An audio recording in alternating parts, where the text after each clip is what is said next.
Ya ketika sedang diare kadang seperti bom waktu ya. Karena ini nggak bisa ditahan, nggak bisa dikontrol. Tiba-tiba keluar ya. Kalau nggak diare kan kita bisa kontrol nih.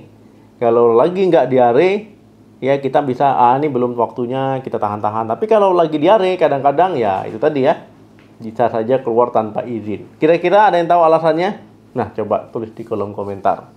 Nah, jadi teman-teman ya kondisi ini pasti sangat mengganggu, sangat melelahkan, bahkan bisa sangat memalukan. Nah, jadi kalau seandainya teman-teman nggak mau makin memberat diarenya, ya ada pantangan yang harus diperhatikan, harus diikuti saat diare.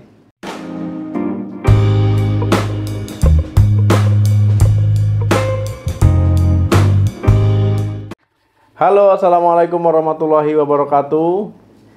Ketika minum obat diare pastikan sesuai dosis, sesuai aturan pakainya ya. Jangan nanti minum obat mau cepat berhenti minumnya 5 tablet langsung ya, bahkan satu deret itu ya 10 ya, jangan ya, nanti teman-teman malah mengalami gangguan pencernaan lainnya. Nah, diare terjadi karena memang sistem pencernaan kita ini sedang bermasalah ya, sedang terganggu. Nah, makanya terjadi diare. Nah, beberapa pantangan supaya diare tidak makin parah ataupun memberat. Yang pertama itu malas minum air putih.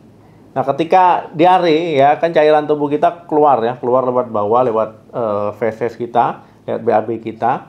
Nah, jadi jangan sampai teman-teman tidak minum ataupun malas minum.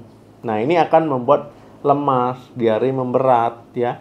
Kondisi ini bisa bikin dehidrasi, bisa mengancam nyawa. Hati-hati, diare ini jangan disepelekan ya, lewat bisa.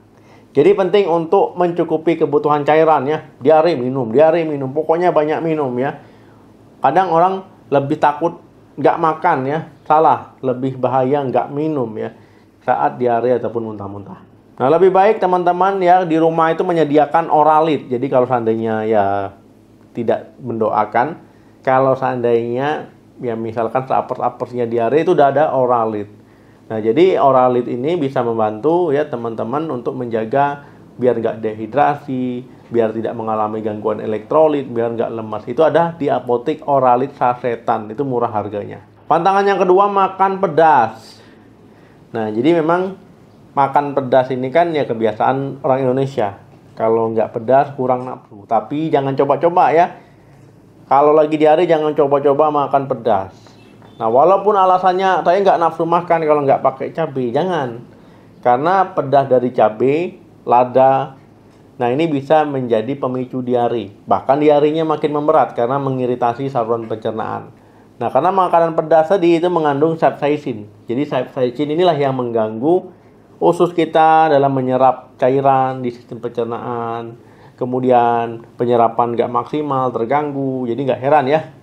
Kemudian diarenya nanti makin encer ya, makin berat, makin mules-mules. Pantangan yang ketiga, ini banyak bumbu ketika makan. Nah, teman-teman ya, kebanyakan bumbu ya biar makanannya enak, biar sedap, biar gurih. Ya ini nggak bagus ya untuk orang yang diare. Apalagi bumbunya terlalu kuat. Misalkan garam, santan, cabai, lada, bawang putih, bawang merah, asam dan lain-lain. Pokoknya semua bumbu dimasukkan. Nah, ini berlebihan ya. Cabai aja nggak boleh, apalagi kalau sudah kebanyakan bumbunya. Nah, ini akan mengganggu pencernaan kita. Bisa memicu perut kita mules, ya sakit perut, ya kemudian diare. Kemudian ini bisa bikin ya memberat lah pokoknya diare kita. Kemudian bawang putih dan bawang-bawangan ya ini kan mengandung fruktan ya. Nah, ini sulit dicerna.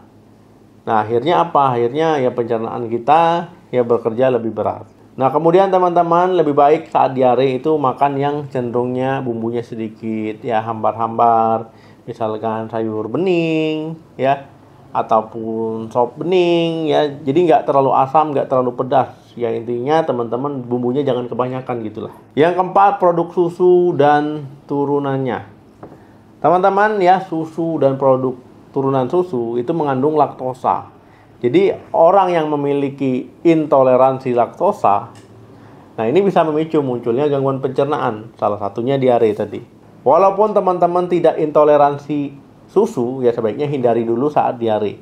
Misalkan es krim, keju, susu cair itu sendiri, ya sebaiknya dihindari karena nanti bisa menimbulkan gas ya, bikin perut kembung yang nggak nyaman.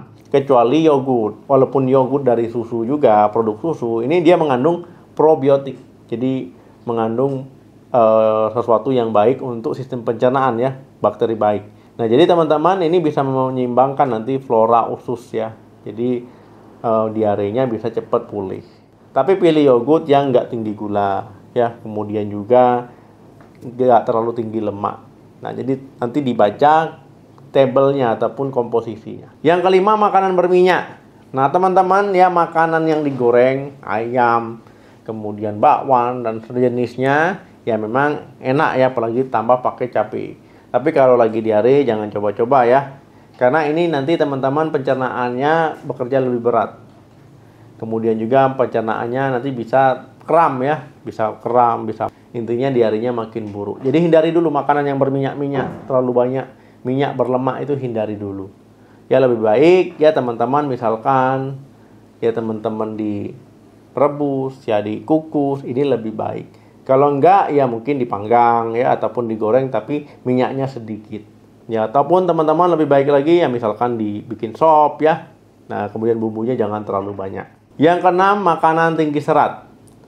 Nah teman-teman ya mungkin bingung ya, kenapa nggak boleh makanan tinggi serat, padahal kita dianjurkan ya untuk mengkonsumsi makanan berserat. Nah kalau sedang diare ya teman-teman, itu sebaiknya dihindari dulu, dikurangi dulu. Kalau untuk pencernaan yang sehat memang dianjurkan ya, betul sekali ya.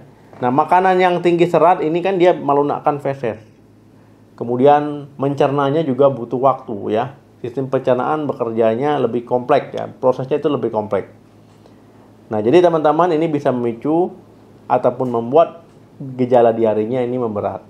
Nah bukan berarti nggak boleh sama sekali, jadi jangan disalahpahami, tetapi itu pilihlah yang rendah kandungan seratnya seperti wortel ya, kemudian buah bit dan sejenisnya.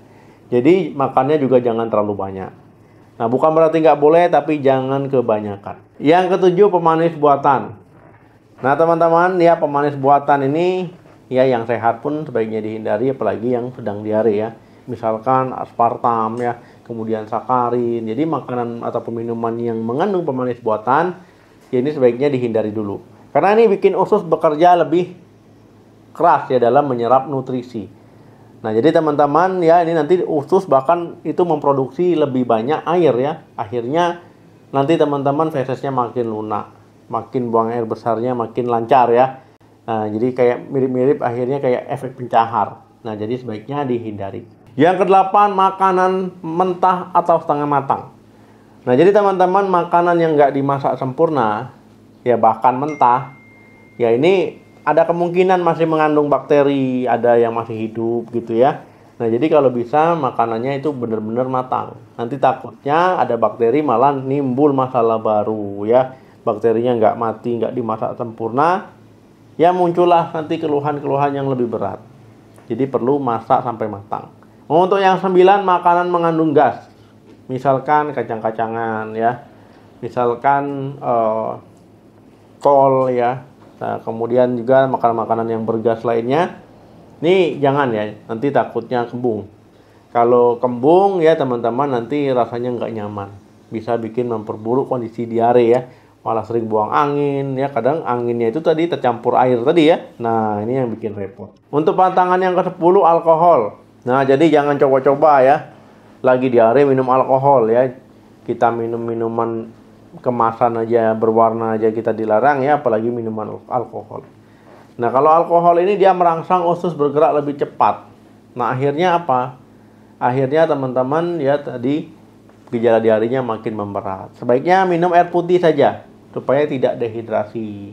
Nah penting ya, ingat dehidrasi ini nggak main-main ya, kadang bisa bikin shock ya, shock akibat kekurangan cairan. Nah tanda-tanda kita dehidrasi gimana? Nah teman-teman ya, pokoknya info penting. Ketika orang yang mengalami diare, muncullah lemas, tangan dan kaki dingin, pucat, nadi lemah ya, ataupun nadinya terlalu cepat. Kemudian orangnya pun sudah nggak nyambung ya. Nah ini hati-hati, langsung bawa ke IGD rumah sakit ya, karena ini udah gawat ya. Jadi ada tanda-tanda kegawatan di situ, jangan disepelekan. Apalagi dia diare-diare muntah-muntah nggak berhenti-henti ya. Nah itu penting teman-teman ketahui. Saat diare yang terpenting adalah cairan terpenuhi. Berapa banyak yang masuk, berapa banyak yang keluar, ya itu harus seimbang. Kalau nggak seimbang itu dehidrasi. Sediakan oralit di rumah ya. Kemudian kalau seandainya minum obat diare sesuai dosis, kecuali anak-anak ya, anak-anak nggak boleh dikasih obat untuk berhenti diare karena itu berbahaya untuk pencernaannya. Apalagi kondisi usia tua dan anak-anak ya, ini lebih gampang dehidrasi ya ketimbang dewasa ya ataupun remaja. Oke teman-teman, terima kasih yang sudah nonton video sampai habis. Jangan lupa di like, di share. Sampai ketemu lagi di video saya selanjutnya. Salam sehat, sampai jumpa.